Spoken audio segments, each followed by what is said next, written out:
అందరికీ మహాశివరాత్రి శుభాకాంక్షలండి. ఈరోజు శివరాత్రి కాబట్టి మేమైతే మా పక్క ఊర్లో ఉన్న ఉల్లితిమ్మాయిపల్లి అనే గ్రామంలోని శివాలయానికైతే వెళ్తున్నాము.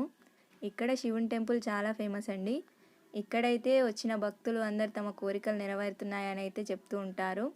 మేమైతే ఎవ్రీ ఇయర్ ఈ గుడికి వెళ్ళి ఆ శివయ్య దర్శనం అయితే చేసుకుంటున్నాము. మాకైతే చాలా మంచిగా అనిపిస్తుంది కాబట్టి మేము ఎవ్రీ ఇయర్ అయితే వెళ్తున్నాము. ఈ గుడి ప్రత్యేకత ఏంది అంటే మనకు ఏవైనా బాధలున్నా ఏవైనా ఆరోగ్య సమస్యలున్నా కానీ అవన్నీ పోతాయనేసి ఇక్కడ భక్తుల నమ్మకం. ఇక్కడ శివుడి గుడికి మేము ఎంటర్ అయిన తర్వాత ఫస్ట్ అయితే కొబ్బరికాయనైతే సమర్పించుకున్నాము. తర్వాత గుడిలోకి వెళ్ళగానే అక్కడ అభిషేకాలు అయితే చేస్తున్నారండి. అయితే మేమైతే లోపలికి వెళ్దామని చూసాము, కానీ అక్కడ అప్పటికే అభిషేకాలు చేస్తున్నారు. అక్కడ అన్ని పూలు పండ్లు కొబ్బరికాయలు ఉన్నాయి, వాటన్నిటిని క్లీన్ చేస్తున్నారు. మాకు కొద్దిసేపు టైం పడుతుంది ఆగండి అని అంటే మేము కొద్దిసేపు నిలబడి వేరే గుడికి వెళ్ళేది ఉందనేసి దర్శనం అయితే చేసుకున్నాము. మళ్ళీ ఎప్పుడైనా వెళ్ళిన తర్వాత మేమైతే ఈ గుడిని మంచిగా ఎక్స్ప్లోర్ చేయడానికి ట్రై చేస్తాము.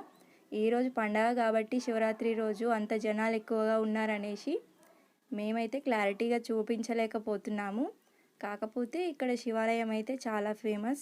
అట్లనే కొంచెం ముందు ఈ శివాలయం ముందే వీరబ్రహ్మేంద్ర స్వామి ఆలయం అయితే ఉందండి.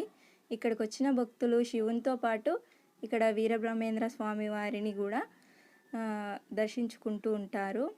ఇక్కడికి వచ్చిన భక్తులు చెప్పేది ఏంటంటే ఈ గుడికి వచ్చిన వాళ్ళందరికీ చాలా మంచి జరుగుతుందనేసి చెప్తున్నారండి.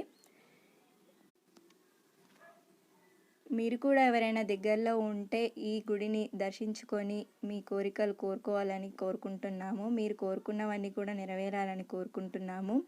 అలాగే ఈ దేవాలయం ఎక్కడ ఉందనంటే ఉల్లితిమ్మాయిపల్లి గ్రామం, మెదక్ డిస్టిక్, చేగుంట మండలం అండి.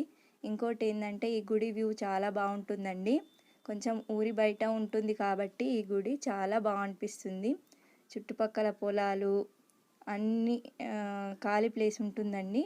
ఈ వ్యూ అయితే చూడడానికి చాలా బాగుంటుంది. వీడియో నచ్చితే లైక్ చేయండి, సబ్స్క్రైబ్ చేయండి.